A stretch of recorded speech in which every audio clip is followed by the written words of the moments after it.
Hi, I'm Traveling John, and I'm going to travel and sketch. Join me on the adventure. This is a continuation of our adventure where we left Auburn and traveled west to the Bay Area. We stayed in the north part of San Francisco near the Golden Gate Bridge. The Presidio was a former Army base. It now has a park-like setting in one of my favorite parts of San Francisco.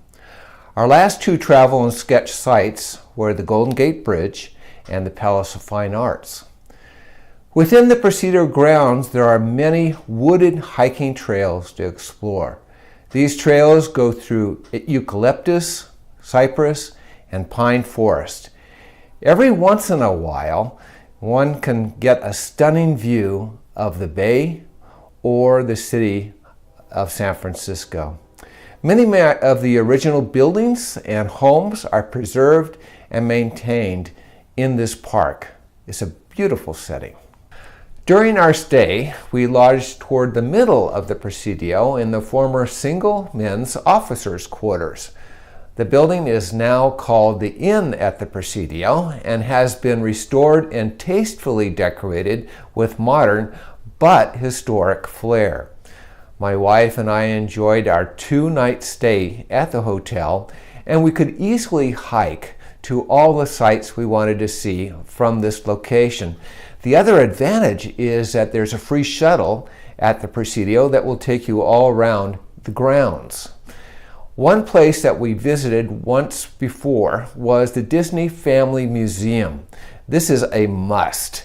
There you can learn more of Walt Disney, his brother, and many memorable exhibits to explore, including a scale model of Disneyland as it looked around the 1960s, which I enjoyed very much because that's the time I first visited Disneyland.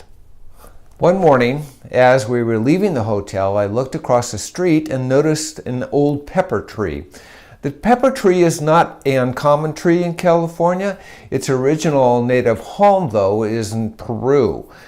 It has a small berry-like fruit, in fact it looks a little pinkish, that one can mistake for a pepper because as it grows old and dries it looks like a little peppercorn, but it is not pepper. I grew up with this tree in our neighborhood. The tree continues to grow a wide, mature, squatty-like trunk with characteristic texture. The branches bend out and wind and bend with curves that remind me of an oak tree. Falling gracefully are the leaves, very similar to a weeping willow. And then it is decorated here and there by the pretty pink berries. As a child in Castro Valley, where I grew up, I would walk by a street lined with these trees. Guess what it was called? Now, from photo references I took at the Presidio of the pepper tree and from some other photo references I took at Castro Valley on Pepper Street, I'm going to attempt to do an illustration of the pepper tree. I want to capture the characteristics of it and that beautiful big trunk that it had at the Presidio. So that's next.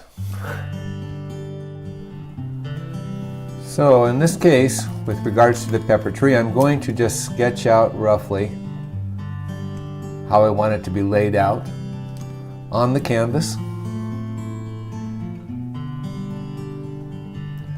Then I'm going to come back in with black ink .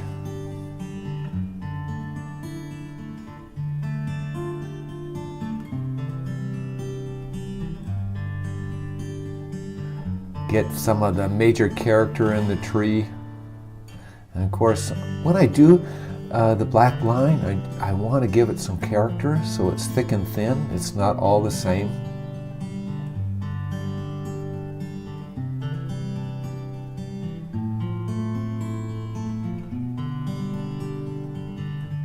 Nice thick branches like an oak tree, and that nice wide trunk.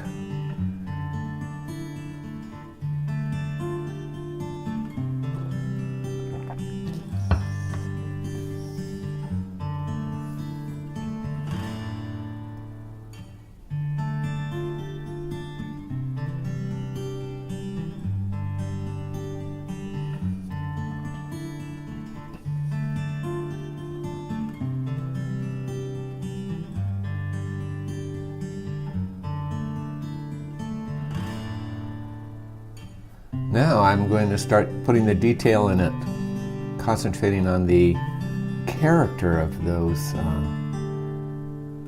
grains, the bark, and all of its wonderful character.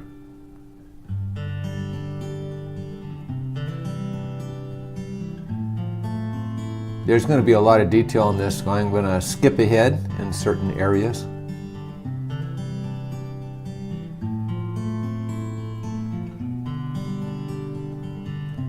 I skipped fast there. For some reason I lost my my work when I was sketching in the grass below. But you can see the very quick and spontaneous feeling I wanted to have on that grass that's underneath the trees.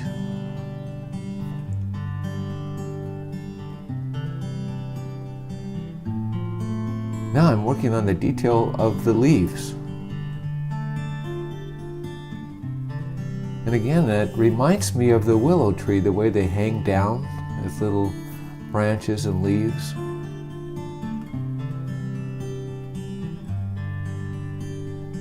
By the way, the pepper tree is an evergreen type tree, so it keeps its leaves all year long. And that's also similar to some of our oak trees in California. Not all of them, but some of them keep their leaves all year long.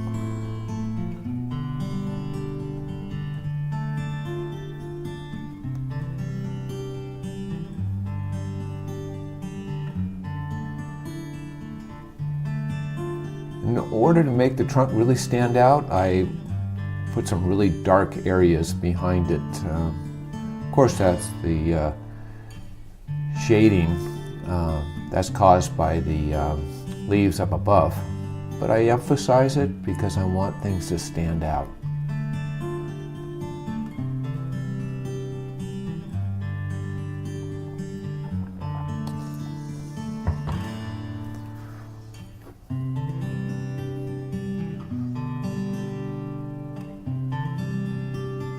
And as you know, on some of my other sketches, I like to get more loose as I go out towards the edge of the canvas. Not quite as structured and detailed.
I work in different areas of the illustration according to my feelings at the time. It's not something that I always have planned out ahead of time. It's just something, it's sort of a spontaneous thing. Again, I'm in this area of the illustration, I'm getting quite rough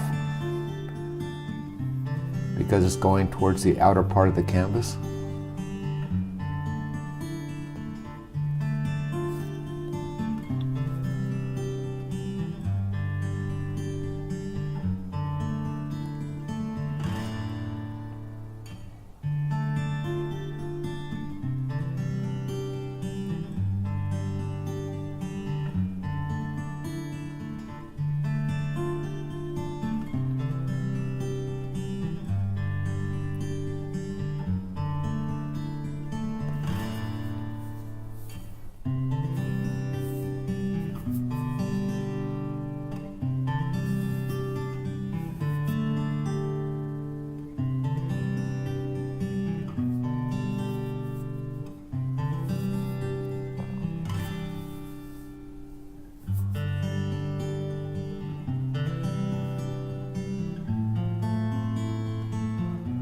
This area that I'm working on right now had like a hole right in the branch of the tree. I'm trying to emphasize that by putting some leaves coming through it. I don't know if it worked, but I think it was fascinating. Some of these pepper trees get so old and big that they have huge holes going right through the middle of the tree, which again adds so much character.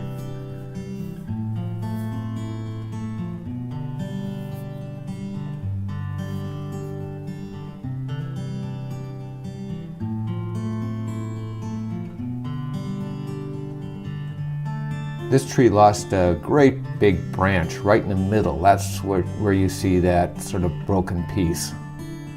Almost looks like a hole. It's not quite a hole, it's just a branch that split off. Actually, it was sort of facing the street, so I wonder if some truck hit it or something and it just busted off.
Drawing near the end of this ink line sketch.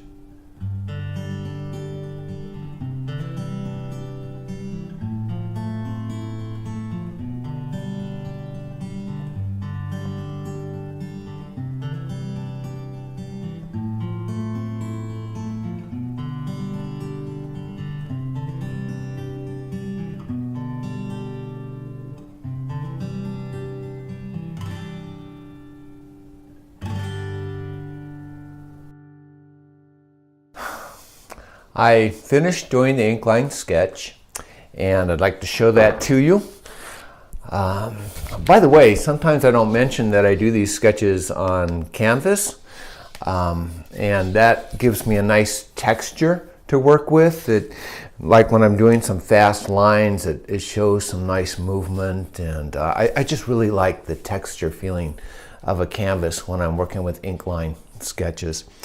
So anyway, this is it, and now the next step is to do a watercolor addition to this. And for those of you that haven't seen me do this work before, I don't do the watercolor directly on the canvas. This is again a finished ink line sketch as it is, and the next step will be to take a photocopy of this or a scan, and then reduce it down.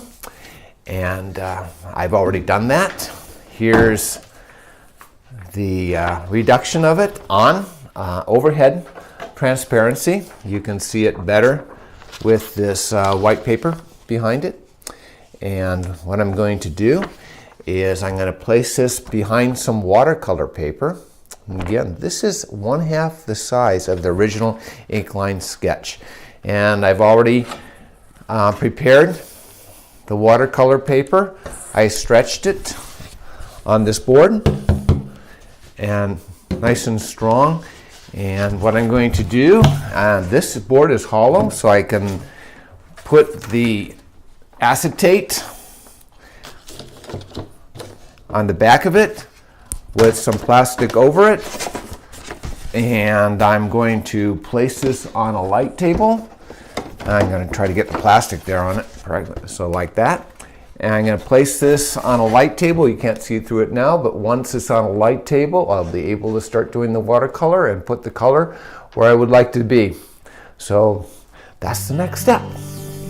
I'm going to start off with putting some art masking fluid over the actual trunk. I want to do a nice wash of green watercolor on the tree, and I just don't want it to go into the branches and the trunk itself. So that's what I'm doing right now.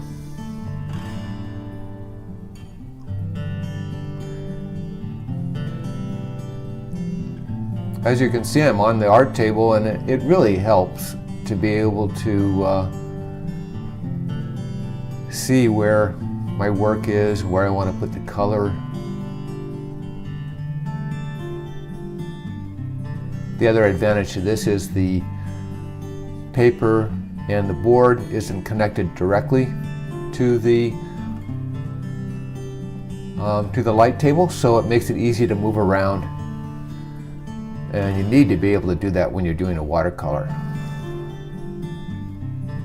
So I finished with the masking. Now I'm going to put the green wash on.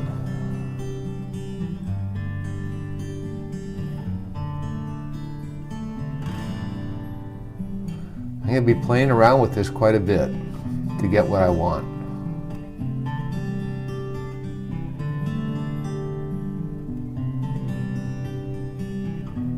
All the way out to the edges. Turn it upside down, work with it that way, add a little bit more green.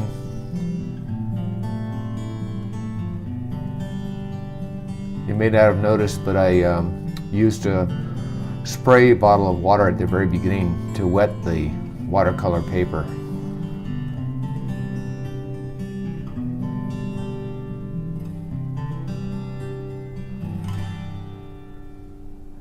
This is a constant situation of turning the board around to get the color to run the way I want it to.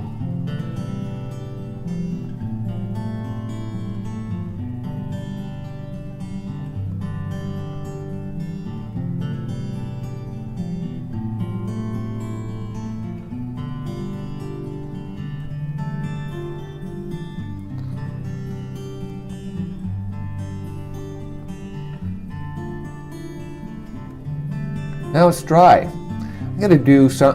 I've taken the masking fluid off. Now I'm going to, so you can see that, and I'm using colored pencils in different tones of brown. In this case, I want to get some interesting texture in there, so I'm working really fast. Obviously, video is going fast.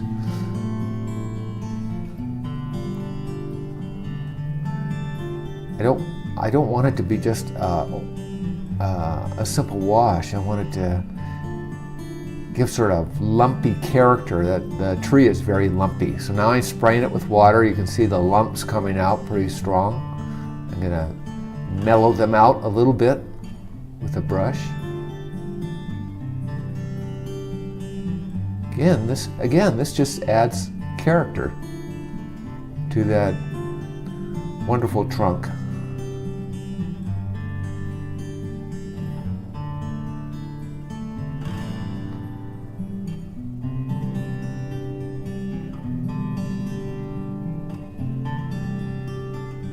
You can see I add a little yellow and for the dry grass underneath. Actually, at the Presidio, it was ivy. But in most cases around California where there's a pepper tree, it's in the summertime, it is dry grass. That finishes the watercolor work, and I'd like to show you the piece of watercolor after it has dried and I removed it from its frame. This is what it looks like. It's a little abstract, a little impressionistic. I think it will actually work quite well. And this is the overhead transparency, and you get sort of a vision as to where this is going. The next step I'm going to take is to scan this and then place it and then enlarge it twice its size so that it will be the same size as the ink line sketch, which is twice this size, and combine them together, and that'll be the next step. Oh, by the way, with regards to this work, I know it seems a little abstract and a little impressionistic. It reminds me a little bit of an incident that happened to me a couple decades ago, actually, and I finished a abstract, sort of impressionistic piece of artwork, right, quite large. It was acrylic. I put it on the wall of our house, and I enjoyed it quite a bit, but a visitor came by our house and looked at it and said, "Oh my goodness, did you mean to do that?"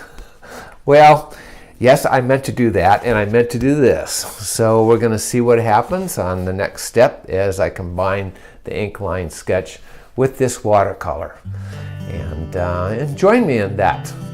Here is the black and white sketch, and I'm going to turn on the overlay that has a scan of the color. And what I've done, you may not see it, I've already done a layer of the ink line sketch with a little bit of a brown in it. I'm going to take that off so you can see the black, put it back on, you can see the brown. It helps it to mix with the watercolor a little bit better than just the straight black. So that's why I did the brown line work. That's an overlay, it's at the very top. Now what I'm going to do is I'm going to draw closer to the leaves so you can see what I'm going to try to work on. You can see these leaves here. They're, of course, they have the bark behind them. I want to put color into those leaves to make them stand out. And I'm going to do color in a lot of these leaves. Of course, the black ones are going to, or the dark ones are going to stay dark. So I'm going to start that process. First of all, I have to go back down to the bottom layer. I'm going to use a magic wand tool to choose those leaves. And they've already been outlined by the ink line, so all I have to do is click on them.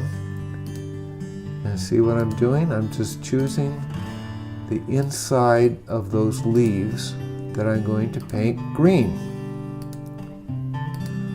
Or I'm going to color green. You can see those little white lines going around. To me, it looks like a bunch of little white ants moving around. Let's go to this branch here and add some color into those leaves.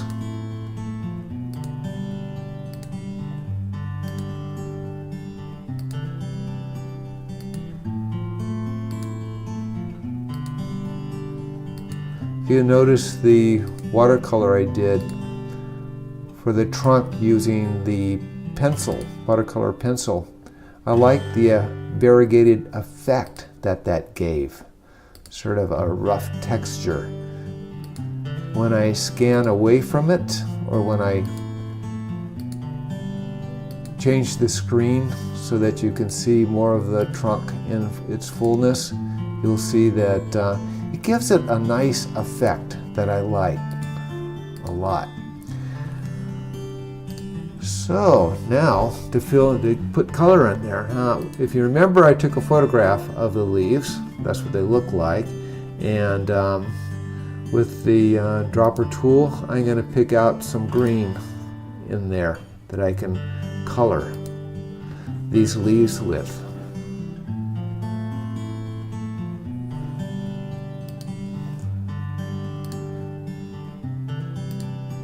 Hey, there we go. That's colors from the photograph, actually. Now what I want to do, first of all, I'm going to deselect it, get rid of those ants.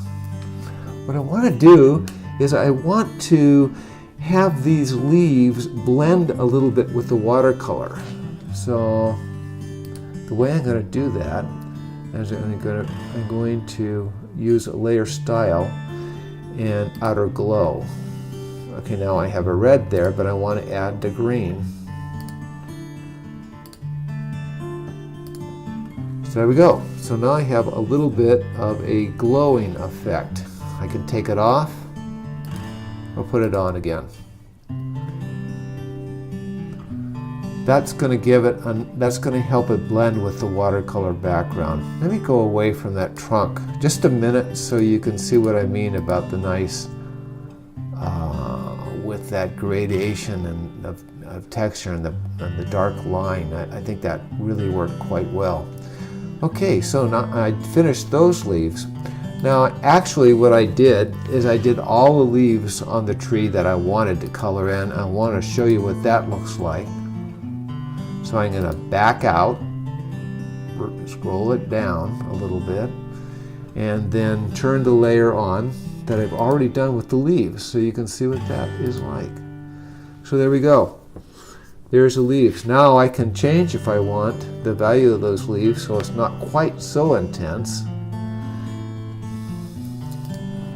So image, adjust, doing saturation. I'm going to take the saturation down just a tad bit. It's a little bit intense. Okay, that gives it more of a realistic look. There we go. That's one of the wonderful things about Photoshop is you can adjust things the way you want. And again, see that watercolor it's not too intense, but it's just enough effect of a background there. I like that effect. And also down below where I did the quick strokes with the pen, you get the quick strokes of the watercolor with the ink line. With the pencil, watercolor pencil. Gave it a good effect.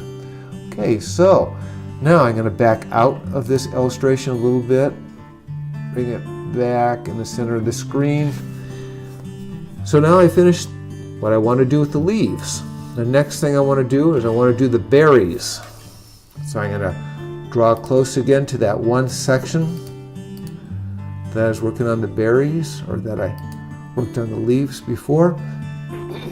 And going back to the background, original black ink line sketch. And I'm going to use the magic wand tool again. This time I'm going to pick out the berries. And we have two different color of berries on these little family of, or this little group. I want to show you what that looks like by going back to the photograph.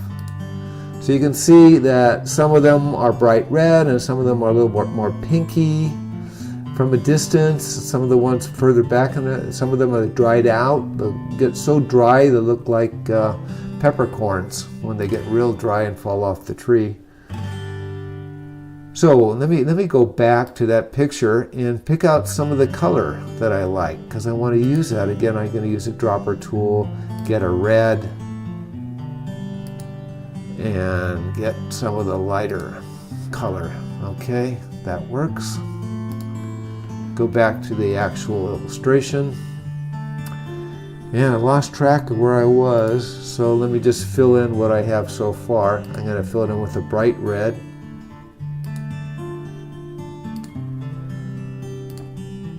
Okay. So I got some berries in there with that bright red.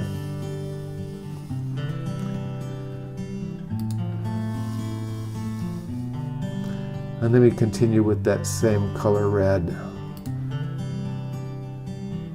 because it seems like there's bright ones and there's light ones next door. Next to them. So I'm going to start with the bright ones, or strong red.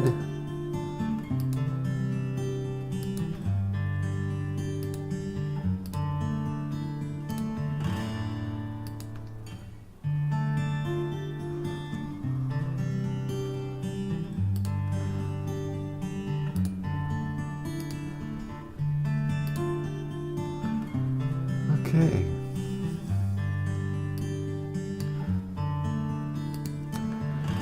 Now, going back down to the ink line, use the magic wand tool again. And this time, I'm going to fill in some of the lighter colored ones.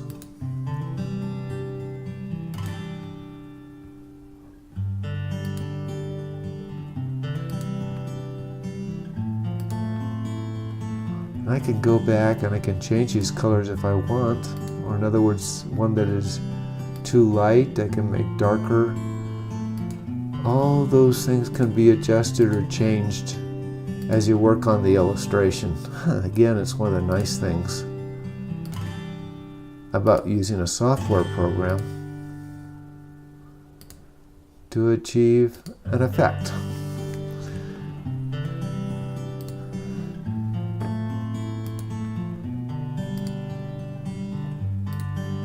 Okay, here we got some lighter ones. And just like the leaves, I want to give that a little bit of a effect that will blend it with the watercolor. So, layer style, outer glow. And there's a green from the last time. Okay. Yeah, I'm going to change that outer glow to the lighter, which I can do.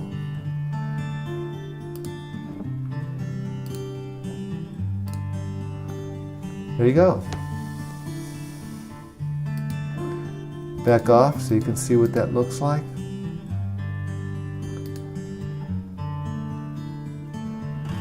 Here we got some peppercorns at the bottom.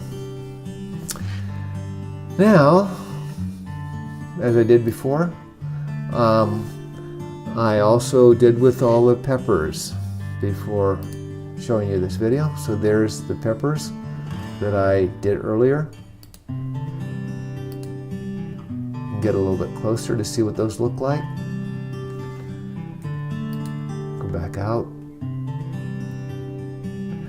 Now, one thing I would like to add is, you see these corners have nice green. There's a nice flow of green around here.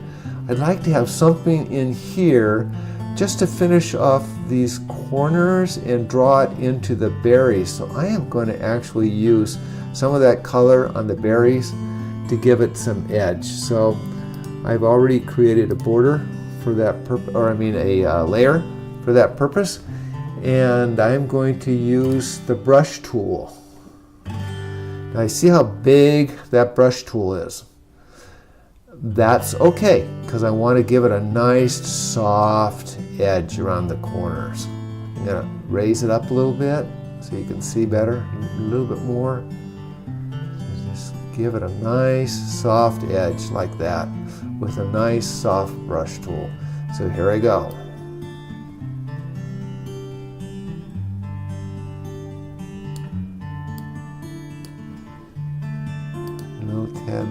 Little tad there more.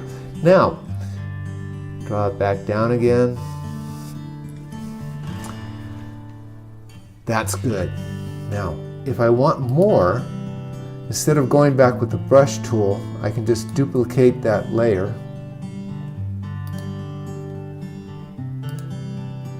And that will intensify it. And if that's too much, I can always take that down. Or up, down or up, according to the effect I want.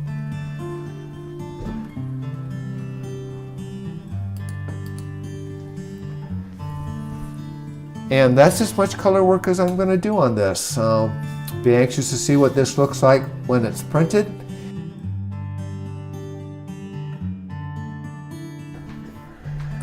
Now, before I show you the watercolor as a printout, I'd like to go back and show you once more the Inkline sketch, because I think it's sort of good to see one right after the other. Again, this is on the canvas. This is the original. And this here is the color printout on museum quality archival paper. You can see the color as it is now. Very similar, if not exactly like the computer screen showed me. So I'm quite pleased with that. There's a nice softness to it, and it really gives it the character of a pepper tree, which I love so much. Now, once again, if you're interested in purchasing either this print with the 2-inch extra white border, suitable for framing. Or if you would like to purchase the original sketch on canvas, and also I have duplications of this sketch on archival quality museum paper on the internet. So either the black and white ink line sketch or the color. You can go to Etsy.com, look up Travel and Sketch, and you'll find my gallery there. And I would like to encourage you to look at my website. You can learn a little bit about me. Thanks again for being with me, and I look forward to our next adventure.